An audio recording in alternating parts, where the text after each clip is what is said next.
كتاب أنزلناه إليك مبارك ليدبروا آياته وليتذكر أولو الألباب. Bismillahirrahmanirrahim. Assalamualaikum warahmatullahi wabarakatuh. Bismillah, alhamdulillah. Wassalatu wassalamu ala rasulillah nabiyina Muhammad wa alihi wa sahbihi wa man nasara wa walah. Wala hawla wala quwata illa billah. Yaqul Allah Ta'ala, ya ayyuhalladzina amanu taqullaha haqqa tuqatihi wa la tamutunna illa wa antum muslimun, amma ba'du. Teman-teman yang dimuliakan Allah Subhanahu wa taala, saya di mention kembali. Ada yang kemudian bertanya, wahai Ustadz, apa yang terjadi di Palestina sekarang memang menyedihkan. Saya sampai menangis melihat video-video atau televisi yang menggambarkan tentang nasib saudara-saudara kita di sana. Kapan Ustadz hal ini berakhir? Teman-teman yang dimuliakan oleh Allah SWT, sebagaimana sudah saya sampaikan pada pertemuan-pertemuan yang lalu, bahwa apa yang terjadi ini juga bagian dari apa yang sudah ditakdirkan oleh Allah Subhanahu wa taala. Namun demikian, justru kemuliaan yang sedang didapat oleh kaum muslimin di Palestina atau di bumi Allah yang lainnya yang sedang mengalami fitnah dan menjadi ujian buat kita yang berada di bumi yang lainnya. Kita mendoakan mereka, memberikan yang terbaik buat mereka dari harta kita atau dari apapun yang bisa kita berikan kepada mereka untuk meringankan beban saudara-saudara kita di sana. Tapi ini memang sudah menjadi bagian dari apa yang juga diberitahukan oleh Rasul kita Sallallahu Alaihi Wasallam. Meskipun Rasulullah Sallallahu Alaihi Wasallam telah memberitahukan kepada kita bahwa generasi akhir dari umat ini akan menghadapi berbagai bentuk fitnah besar, berbagai bentuk kekacauan, pembunuhan di sana sini, ya, pembumi hangusan di sana sini. Namun beliau juga Sallallahu Alaihi Wasallam memberitahukan kabar-kabar gembira kepada kita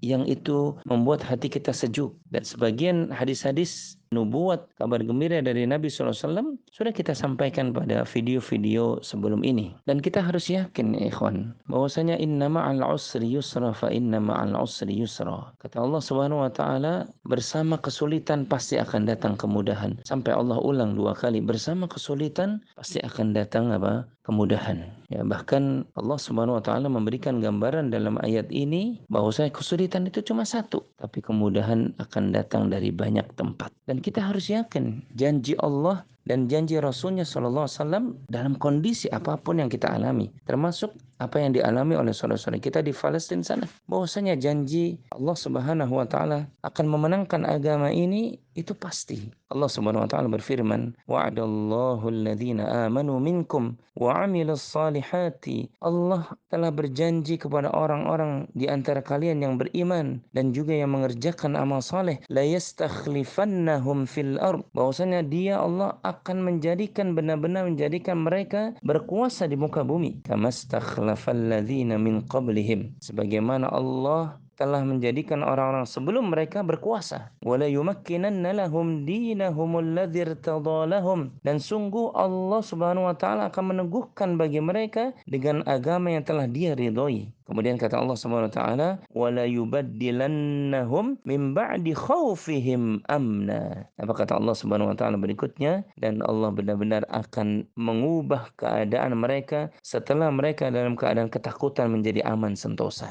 Ya'budunani la yusyrikuna bi syai'a. Mereka tetap menyembahku, kata Allah, dan tidak mempersekutukanku dengan sesuatu pun. Ini janji Allah, teman-teman. Allah Subhanahu wa taala akan merubah semua itu dari ketakutan menjadi aman sentosa. Memang sekarang ini masih ujian. Ujian terus masih Allah berikan agar Allah menerima ruh-ruh para syuhada, agar Allah SWT memberikan pahala kepada sebagian yang belum gugur dengan kesabarannya, dan agar Allah Subhanahu wa taala menjadikan pahala juga yang besar bagi saudara-saudara mereka yang membantu dengan maliyah mereka, harta mereka, dengan doa-doa mereka, agar Allah terima tuh doa-doa mereka itu sampai ke langit, sampai ke tangan Allah Subhanahu wa taala, kemudian Allah wujudkan doa-doa mereka itu buat saudara-saudaranya di Palestina sana. Maka bersabar kata kuncinya, dan tidak pernah kita lelah dalam mendoakan saudara-saudara kita di sana. Dan Rasul Shallallahu Alaihi wa ala alihi wasallam pun telah memberikan kabar gembira kepada kita. Kata Nabi, la yablughanna hadzal amru ma balaghal lailu wan nahar.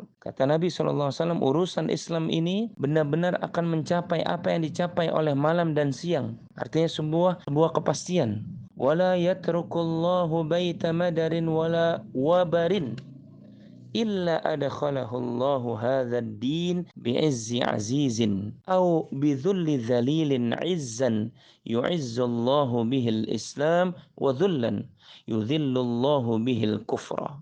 Kata Rasulullah sallallahu alaihi wasallam, dan Allah tidak akan menyisakan sebuah rumah pun di muka bumi, baik di kota maupun di desa, kecuali Allah akan memasukkannya ke dalam agama ini dengan kemuliaan orang yang mulia atau kehinaan orang yang hina. Kemuliaan yang dengannya Allah memuliakan Islam dan kehinaan yang dengannya Allah menghinakan kekafiran. Hadis ini diriwayatkan oleh Imam Ahmad dan Imam Al-Hakim serta Ibnu Hibban dan disahihkan oleh Syekh Albani di dalam kitab beliau Silsilah Al-Hadis As-Sahihah. Jadi teman-teman yang dimuliakan oleh Allah Subhanahu wa taala, yakinlah dengan janji Allah. Apa yang terjadi pada kaum muslimin di Palestina atau di bumi Allah yang lainnya yang sedang difitnah dengan fitnah kekafiran orang-orang yang kafir, maka kita yakin bahwasanya apabila mereka bersabar, insya Allah kemenangan yang dekat pasti akan datang kepada mereka, dan kita pun harus tetap istiqomah terus mendoakan mereka, memberikan kabar-kabar gembira kepada mereka, dan bahkan meluruskan berita-berita miring tentang mereka. Semoga Allah catat apa yang kita lakukan sebagai amal kebaikan yang banyak di sisi Allah Subhanahu wa taala. Wassalamualaikum warahmatullahi wabarakatuh.